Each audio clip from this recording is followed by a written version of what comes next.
India के सबसे बड़े व्लॉगर सौरव जोशी की शादी में कितने पैसे लगे थे, इन यूट्यूबर्स को स्कूल में कितने मार्क्स मिले थे, ये जानकर आप शॉक होने वाले हो। जिस जानवर को आप ऐसे ही भगा देते हो वो इस दुनिया का सबसे परफेक्ट क्रिएचर है और आपको इसका कुछ पता ही नहीं। और कैसे आप अपने स्कूल के असाइनमेंट्स ऑनलाइन अपलोड करके लोगों से करवा सकते हो, ऐसे कैसे? तो बताता हूँ, तो इस वीडियो को एंड तक देखना और अभी तक चैनल को सब्सक्राइब नहीं किया तो सब्सक्राइब करके बेल आइकन जरूर दबा देना। नंबर 15, एक बार इस फोटो को देखो। ये फोटो में दोनों बुजुर्ग लोग एक्चुअली में माँ और बेटे हैं। ये जो आदमी है ये 80 साल का है और बढ़ती उम्र की वजह से ये खुद ओल्ड एज होम में जाकर रहने लगे क्योंकि इनका कोई भी ख्याल रखने वाला नहीं था। और जब ये बात उनकी 98 ईयर ओल्ड माँ को पता चली तो वो खुद भी ओल्ड एज होम में आ गए। वो भी इसलिए नहीं क्योंकि उनको जरूरत थी, बल्कि इसलिए आए ताकि वो अपने बेटे की मदद कर सके और ओल्ड एज होम वालों की भी हेल्प कर सके अपने बेटे का ख्याल रखने में। यानी इस उम्र में भी माँ अपने बच्चों को हमेशा प्यार करती है। नंबर 14, इजिप्शियंस कैट की पूजा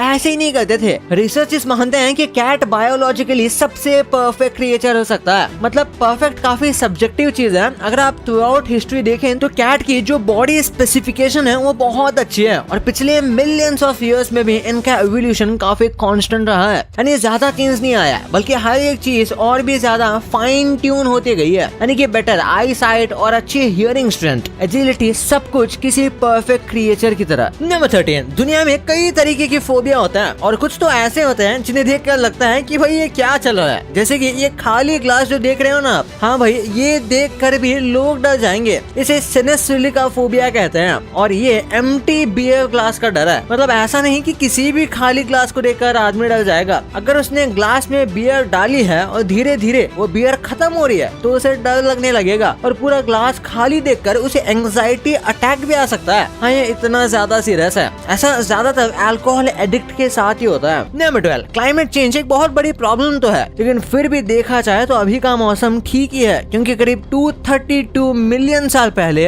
एक ऐसी बारिश हुई थी जो 2 मिलियन साल तक चलती जा रही थी। यानी कि नॉन स्टॉप बारिश 2 मिलियन ईयर्स तक। और इसका रीजन था वोल्केनिक इरप्शन और क्रेजी ग्लोबल वार्मिंग। यानी कि यहाँ का टेम्परेचर एकदम से स्काई रॉकेट हो गया था। हर जगह पर वोल्केनो फटने लग गए जिस वजह से बहुत सारी ग्रीन गैस एक साथ रिलीज हुई और इसकी वजह से ऑब्वियसली ओशंस स्टीम बनना शुरू हो गए, आइसबर्ग मेल्ट होना शुरू हो गए और नॉन स्टॉप बारिश हो गई। नंबर 11, कई बार फुटबॉल का जो मैच चल रहा होता है वो कैंसिल हो जाता है और कैंसिल होने के कई सारे रीजन हो सकते हैं, लेकिन इससे वियर्ड रीजन आज तक आपने नहीं सुना होगा। दरअसल एक जर्मन फुटबॉल प्लेयर के बच्चे ने रेफरी को ही काट लिया। जर्मनी में एक फुटबॉल मैच चल रहा होता है और उसमें खेल रहे एक जर्मन प्लेयर का बच्चा ग्राउंड पर था। वो शायद मैच देखने आया था और फिर पता नहीं क्या हो गया कि उसे रेफरी पर गुस्सा आया और उसने रेफरी के टेस्टिकल्स पे काट लिया। फिर क्या था, मैच को इंजरी की वजह से स्टॉप करना पड़ा, लेकिन प्लेयर की इंजरी नहीं बल्कि रेफरी की इंजरी। नंबर 10, ये 6 लड़के लिटरली सबसे कूल लोगों में से एक होंगे क्योंकि 1966 में उन्होंने एक आइलैंड डिस्कवर किया था और वहीं पर रहने का फैसला लिया। नहीं, ये उनका खुद का चॉइस नहीं था बल्कि मजबूरी थी। ये तोंगा से थे और ये अपने बोर्डिंग स्कूल से भागना चाहते थे, जिसके लिए उन्होंने एक बोट बनाई और बस समुद्र में निकल गए। लेकिन इन्हें जहाँ जाना था वो वहाँ पहुँच नहीं पाए। वाटर के फ्लो की वजह से ये किसी रैंडम आइलैंड पर आकर अटक गए। ये हुआ था 1965 में और फिर इन्होंने सोचा कि इन्हें कैसे भी सरवाइव करना पड़ेगा।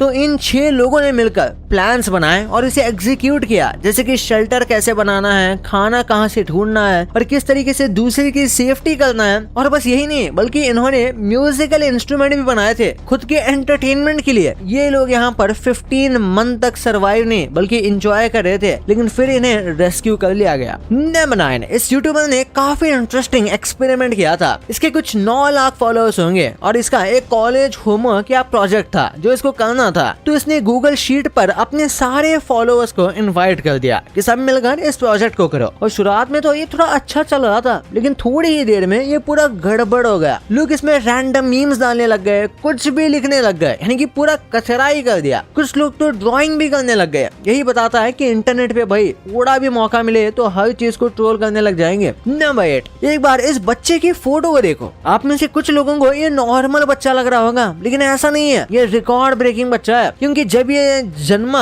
तब इसका वजन 13 पाउंड और 15 आउंसेस था, यानी कि ऑलमोस्ट 6.5 kgs। हाँ भाई, आपने बिल्कुल सही सुना। और इसकी माँ की उम्र ऑलमोस्ट 40 इयर्स की थी जब इसको ये जन्म दे रही थी, यानी कि ये सुपर डिफिकल्ट डिलीवरी रही होगी। लेकिन इमेजिन करो 6.5 kg का बच्चा, ये बहुत ही ज्यादा भारी होता है। यूजुअली बच्चे 2 kg मैक्स होते हैं। 3-4 kg के आगे कोई अगर होता है तो उसे बहुत एक्सेप्शनल और हैवी समझा जाता है। नंबर 7, एप्पल में काम करने के लिए एक आदमी को अपना नाम बदलना पड़ा। दरअसल इसका नाम सैमसंग है और इसे अगर एक साथ लिखा जाए तो ये सैमसन प्रोनाउंस करता है, जो कि एप्पल का बहुत बड़ा राइवल है। ये तो हम सब जानते हैं और इसलिए वो नहीं चाहते थे कि गलती से भी सैमसंग के एडवर्टाइजमेंट हो और इस वजह से इसको अपना नाम चेंज करने कह दिया गया और इसने कर भी दिया। लेकिन इस मूवमेंट को इसने वेस्ट नहीं जाने दिया। इसने अपने पुराने टी शर्ट और बैच को सेल कर दिया जिस पर सैमसंग लिखा हुआ था एप्पल लोगो के साथ, और इसने चैरिटी के लिए किया था, यानी कि इससे जो भी पैसे आए वो सब इसने डोनेट कर दिए। नंबर 6, एक बार इस फोटो को देखो। इन दोनों को सच में कोई भी डीएनए प्रूफ की जरूरत ही नहीं है। कोई भी देखकर बता सकता है कि हाँ भाई ये दोनों माँ बेटी हैं। दरअसल ये जो कलर है ये बहुत ही ज्यादा यूनिक जेनेटिक कंडीशन की वजह से होता है, जिसमें बीच के बाल व्हाइट हो जाते हैं और ये रिपीट होना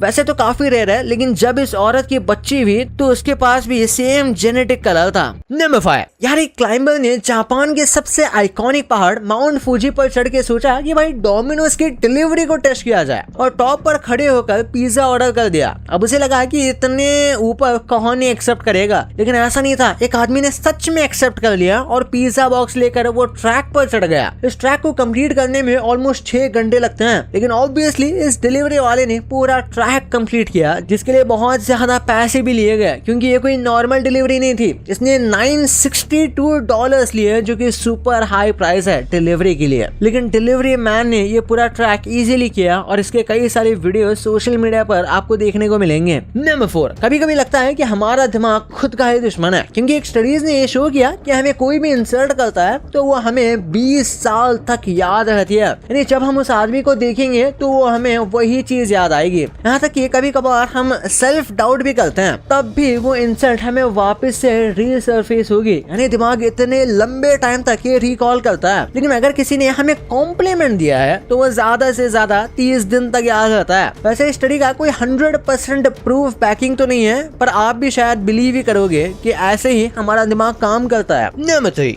यार आप में से बहुत लोगों ने इन्हें देखा होगा पर जानते नहीं होंगे, क्योंकि ये ओल्ड लेजेंड है मिस्टर टी और ये एक एक्टर और बहुत फेमस रेसलर है। पर 1995 में पता चला कि इनको कैंसर है और वो एक लिफोमा टाइप का कैंसर था, जिसे टी सेल लिफोमा कहा जाता है। ये बहुत सीरियस कैंसर है, लेकिन मिस्टर टी को हमेशा मजाक मस्ती के लिए जाना जाता था और बिल्कुल ऐसे ही इसको लड़ते हुए उन्होंने एक बहुत ही आइकॉनिक डायलॉग बोला था कि मुझे तो कैंसर भी मिला, वो भी मेरे ही नाम का। यानी कि एकदम पर्सनलाइज्ड कैंसर है और इन्होंने बीमारी से काफी अच्छा फाइट भी किया और ये आज जिंदा भी है। नंबर 2, भाई आप स्कूल जाते हो, स्कूल में एग्जाम भी लिखते हो और मार्क्स भी लाते हो, लेकिन क्या कभी आपने सोचा है कि आप जिन यूट्यूबर्स को डेली देखते हो इनके मार्क्स स्कूल में कैसे आते थे? पहले हैं कैरी मिनाती। इंडियन कम्युनिटी के फेमस यूट्यूबर कैरी मिनाती ने 12th के एग्जाम से पहले ही ड्रॉप ले लिया था, लेकिन उनके 10th के बोर्ड में 7 CGPA आई थी, जो लगभग 66% के बराबर होती है। फिर है भुवन बाम, वो और भी ज्यादा सक्सेसफुल हैं। उन्होंने अपने 12th के एग्जाम में 74.5 स्कोर किया था, जो काफी अच्छा परसेंटेज माना जाता है। और फिर आता है ट्रिगर्ड इंसान यानी निश्चय मल्हान। उन्हें 10th में 9.8 CGPA आई थी, जो कि परसेंटेज में 93% होती है, और 12th में उन्हें 93% आया था। और अगर उनके भाई अभिषेक मल्हान की बात करें तो उनके 10th और 12th दोनों में 95% आए थे। मींस ये दोनों भाई स्कूल के टॉपर थे। और अब अगले आते हैं एलविश यादव। इनके मार्क्स सुनकर आप हैरान हो जाओगे। उनके 12th बोर्ड्स में 94% आए थे, जो यूट्यूबर्स में सबसे हाई स्कोर में से एक है। और लास्टली है कृति सनोन। ये एक्चुअली यूट्यूबर तो नहीं है, बल्कि इनका एक यूट्यूब चैनल है, तो शायद ये यूट्यूबर में ही काउंट होनी चाहिए। उनके 10th में 93.4% आए थे और 12th में 93.8%। मींस ये भी टॉपर थी।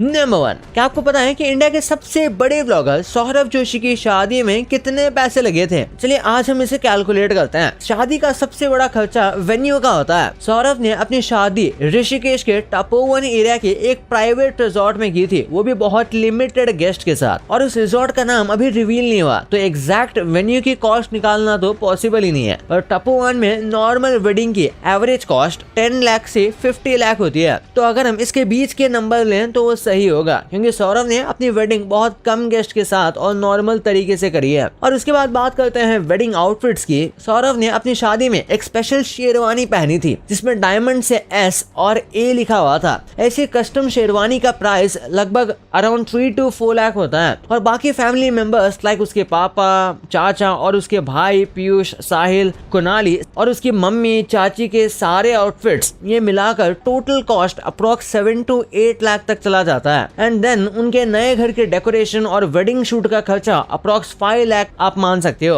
और इसके बाद सबसे महंगा आइटम था रोलेक्स वॉच, जिसे सौरभ जोशी ने खुद पहन रखी थी। तो उसकी प्राइस भी लगभग 13 से 14 लाख के आसपास होती है। और लास्ट में उन्होंने एक रिसेप्शन पार्टी भी रखी थी जिसमें उन्होंने उत्तराखंड के CM, अपने रिलेटिव्स, फ्रेंड्स और सभी बड़े क्रिएटर्स को बुलाया था। और ये रिसेप्शन पार्टी हल्द्वानी में थी जिसके average cost around 15 to 20 lakh होगी, क्योंकि उन्होंने उसमें ही लेडी संगीत एंड काफी अच्छा फंक्शन किया था। तो आप मान के चल सकते हो कि इनकी टोटल शादी का खर्चा करीब 70 लाख से 1 करोड़ के बीच है। भाई इतना सब तो आपको पता चल गया, पर इन कार्टून के प्रेडिक्शंस इतने एक्यूरेट हैं कि आप इन्हें देखकर हक्का बक्का रह जाने वाले हो। और इन सेलिब्रिटीज के बीच कुछ ऐसे कोलैब्स है ना जिनके बारे में आपने सपने में भी नहीं सोचा होगा। और क्यों इस आदमी को बस एक सिंपल से बटन को दबाने के लिए लाखों रुपए मिलते हैं। ये कौन सा ऐसा काम करता है इस वीडियो में पता चल जाएगा। तो इस वीडियो को जाके देखो, बहुत मस्त है। और अभी तक चैनल को सब्सक्राइब नहीं किया तो सब्सक्राइब करके बेल आइकन दबाओ यार। मिलते हैं अगले वीडियो में, तब तक के लिए